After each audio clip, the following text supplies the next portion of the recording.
పొలం పనులు రెస్ట్ లేకుండా చేసేయడం వల్ల తీవ్ర పరిణామాన్ని ఎదుర్కోవాల్సి వచ్చింది. ఒక రకంగా ఇది సాడ్ న్యూస్ అండి. అయినా సరే చావు కబురైనా చల్లగా చెప్పమన్నారు కాబట్టి అసలు ఆ సాడ్ న్యూస్ ఏంటనేది ఈ వీడియోలో మీకు షేర్ చేస్తాను. డిసెంబర్ మంత్లో 5 నిమిషాలు కూడా రెస్ట్ తీసుకోకుండా పుట్టింట్లో పనులు, అత్తింట్లో పనులు, పొలం పనులు చేయడం వల్ల హార్ట్ అటాక్ వచ్చినంత పని అయిందండి. ఇల్లు ఇంటి పత్రాలు అమ్మేసినా నేను అసలు బ్రతుకుతానా అనిపించింది. ఆ సిచ్యువేషన్ టైంలో అయితే మళ్ళీ మీతో ఇలా మాట్లాడతానని అసలు అనుకోలేదు. పరిస్థితి అంత సీరియస్గా అయిందండి. పొలం పనుల కోసం అమ్మాళ్ళూరు వెళ్ళాం కదండి.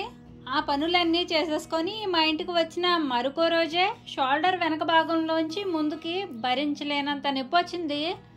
ఆ నొప్పి తీవ్రత ఎలా ఉందంటే చేత్తో స్పూన్ కూడా పట్టుకోలేకపోయానండి.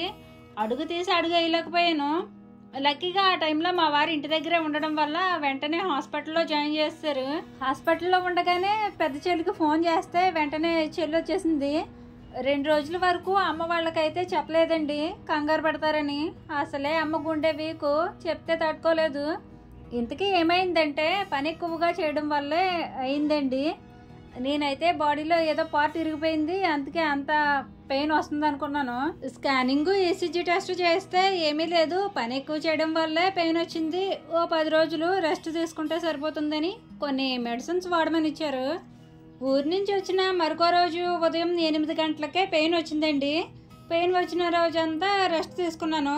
తర్వాత రోజు నుంచి చెల్లి వచ్చింది కాబట్టి ఇంట్లో పని అంతా చెల్లే చేసిందండి.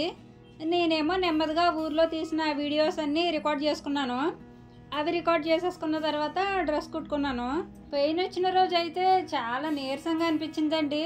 తర్వాత రోజు నుండి హెల్త్ బాగానే ఉంది. వచ్చిన పెయిన్ రైట్ సైడ్లో వచ్చింది కానండి, ఒకవేళ లెఫ్ట్లో వచ్చింటే గుండెపోటేమోనన్న టెన్షన్తోనే గుండె ఆగిపోను. నిజంగా చాలా నొప్పి వచ్చిందండి. ఆ టైంలో నాకు నా పిల్లలే గుర్తొచ్చారు. నాకేమైనా అయితే పిల్లలు ఏమైపోతారోనని చాలా భయపడ్డాను. ఎందుకంటే నాకేమైనా జరిగితే మా వారికి మంచి భార్య రాగలదేమో కానీ మా పిల్లలకే మంచి అమ్మ రాదు కదండి. మనకెన్ని కష్టాలున్నా మనం బ్రతికేది పిల్లల కోసమే, ఒళ్ళొంచి కష్టపడేది పిల్లల కోసమే. హాస్పిటల్లో అయితే ఏడ్చేసేదాన్ని. పిల్లలేమో స్కూల్కి వెళ్ళిపోయారు. తీసుకురమ్మని చెప్తే వచ్చి వాళ్ళు కూడా ఏడుస్తూ ఉంటారని తీసుకురమ్మని చెప్పలేదు. ఆ టైంలో నాకు పిల్లలే గుర్తొచ్చారని మా వారితో చెప్తే పాపం మా వారు చాలా ఫీల్ అయ్యారండి. నేను గుర్తు రాలేదా అని అడిగారు. ఒకవేళ గుర్తొచ్చినా మాత్రం పైకి చెప్పేస్తామా ఏంటి? చెప్పలేం కదండి. చెప్తే వాళ్ళకి కొమ్ములు వచ్చేస్తాయి, అందుకనే చెప్పలేదు. జీవితంలో కష్టాలు కన్నీళ్ళు వచ్చినప్పుడు చాలా బాధపడిపోతాం కానివ్వండి, వచ్చిన ప్రతి కష్టం ఏదో ఒక గుణపాఠం నేర్పించే వెళ్తుంది. మరి అంతలా పని చేయడానికి రీజన్ ఏంటంటే అమ్మాళ్ళ ఇంటికి పిల్లల్ని కూడా తీసుకుని వెళ్ళాం కదండి. వీలైనంత తొందరగా పొలం పనులు అయిపోతే తొందరగా ఇంటికి వెళ్ళిపోదాం కదా అని నాన్ స్టాప్గా పనులు చేశాను. సెలవుల్లో అయితే పర్వాలేదు కానీ స్కూల్ టైంలో అయితే పిల్లలు స్కూల్ మిస్ అవుతారని అలా చేయాల్సి వచ్చింది. పైగా ఆ టైంలో తుఫాన్ కారణంగా చేయాల్సిన పనులు 2 రోజులు లేట్ అయ్యాయి. ఇక చెల్లి వచ్చి 3 రోజులు ఉందండి. ఈ 3 రోజులు సరదాగా గడిచిపోయింది. మనకే హెల్త్ బాగాలేనప్పుడు మనకు కావాల్సిన వాళ్ళు మన దగ్గరే ఉన్నారనుకోండి, బాధగా ఉన్నా ధైర్యంగా ఉంటుంది.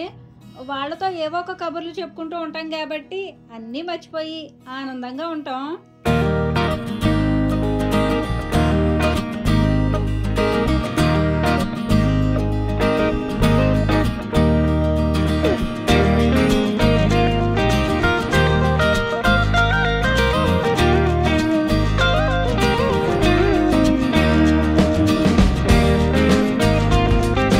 పెద్ద చెల్లి ఉందంటే నవ్వుతూనే ఉంటామండి. ప్రతి విషయానికి నవ్విస్తూనే ఉంటుంది. మా వారు రీసెంట్గా ఆన్లైన్లో స్పెట్స్ ఆర్డర్ చేసుకున్నారండి. మా వారు ప్రతిరోజు 10 కిలోమీటర్లు పనికి వెళ్తారు. అందుకని డ్రైవింగ్ చేసేటప్పుడు కంట్లో డస్ట్ పడకుండా ఉండడానికి నేనే స్పెట్స్ ఆర్డర్ చేసుకోమని చెప్పాను. అయితే ఆ స్పెట్స్ చెల్లి ఉన్నప్పుడే వచ్చేయండి. మా వారు చీటికి మాటికి ఆ స్పెట్స్ పెట్టుకొని చూసుకుంటున్నారని మా చెల్లి నేను కలిసి మా వారిని ఆట పట్టించేవాళ్ళం. అది మీరు కూడా చూడండి.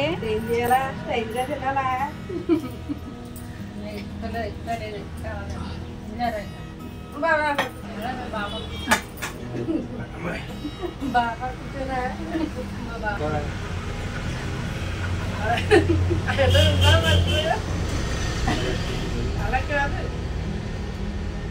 మరి ఇందాక గుర్తు చేసుకోవాలి కదా బాబా. అన్నం తిరిగి కలజాలు కొనుక్కున్నానండి. ఈరోజే కొనుక్కున్నానండి. అన్నం తిరిగిలో పెట్టుకుని చూసాను అన్నం ఆడుతుందా లేదని.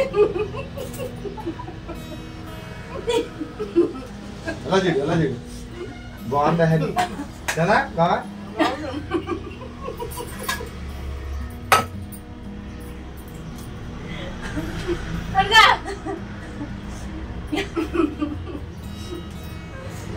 అది అందరికి చూడు 4 రోజులు దాకా నాకులాగా ఏదన్నా కొనుక్కుంటే 100 సార్లు చూసుకుంటాను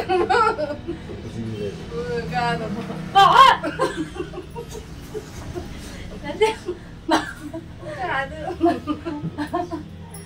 గుడ్డాడు చాలా కాదు కానీ ఏదో అని చెప్పు కాకపోతే ఎలా పెట్టుకుంటాడు అలాగా గుర్తొచ్చినప్పుడు అలా కలజోడు చెప్తాడు. అన్ని మార్గం కానీ అమ్మ బా మా అమ్మని అట్లా తీయదు.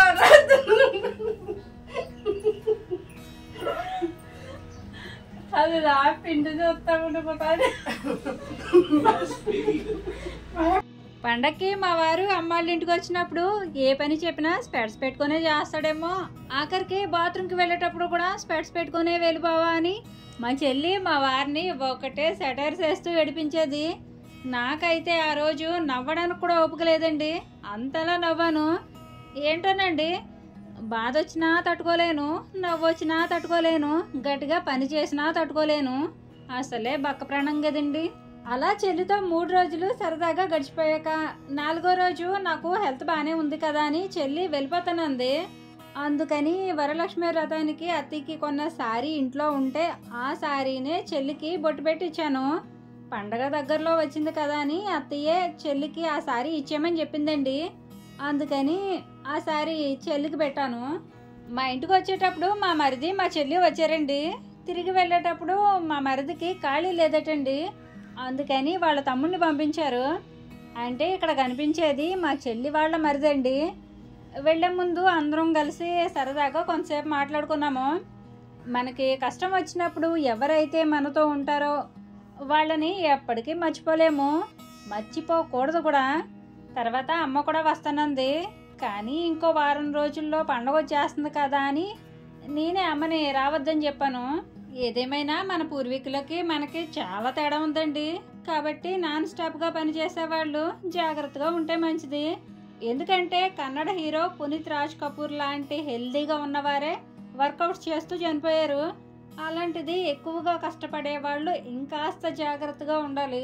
ఓకేనండి, ప్రీవియస్ వీడియోలో శారీ కట్ చేసుకొని కుట్టుకున్నాను కదండి, అందులో ఒక డ్రెస్సు చెల్లి వచ్చినప్పుడు కుట్టుకున్నాను, ఒక లాంగ్ ఫ్రాక్, ఒక చుడిదారు సంక్రాంతి పండగకి కుట్టుకున్నాను. నాకు మోడల్గా ఏమి ఇష్టం ఉండదండి, సింపుల్గా బోట్ నెక్ పెట్టుకొని ఎల్బో హ్యాండ్స్ కుట్టుకుంటాను. కుట్టుకుంటే బోట్ నెక్ లేదంటే కాలర్ నెక్ తప్ప వేరే నెక్ మోడల్స్ ఏమీ కుట్టుకోనండి. ఫైనల్గా భగవంతుని దయ వల్ల మీ అందరి ఆశీస్సుల వల్ల నేనైతే హెల్తీగా హ్యాపీగా బాగానే ఉన్నానండి. సీరియస్గా చెప్పాల్సిన విషయాన్ని సిల్లీగా చెప్పానని ఏమీ అనుకోకండి.